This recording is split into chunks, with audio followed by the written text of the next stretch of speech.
Hi friends, நாங்கள் இன்னைக்கு colour fish வாங்க போகிறோம். பாருங்க என்னென்ன மீன் இருக்கு.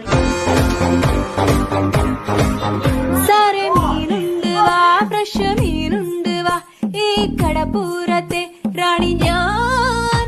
പുഴുത്ത മീനാണിത്, കെട്ട മീനാണിത്, ഈ കടപ്പുറത്തെ കള്ളി നീ. കള്ളി നിന്റെ കെട്ടോളടി വാങ്ങും നിന്റെ മറ്റോൾ എന്റെ വായിന്ന് കേക്കും തെറി. ഈ മീനും കോപ്പും ഒന്നും വേണ്ട ചേട്ടാ ചേച്ചി, ഞങ്ങൾ പൗട്രി. നെയ്ച്ചാളൻ ചൂരമുണ്ട്, എട വേഗം വാങ്ങിപ്പോടാ. മീനും இதை வேற உடனே ஃபோட்டோ எடுக்குமா? இவங்கள ஃபோட்டோ எடுக்குமா சொல்லு. இவங்களா ஃபோட்டோ எடுக்குமா?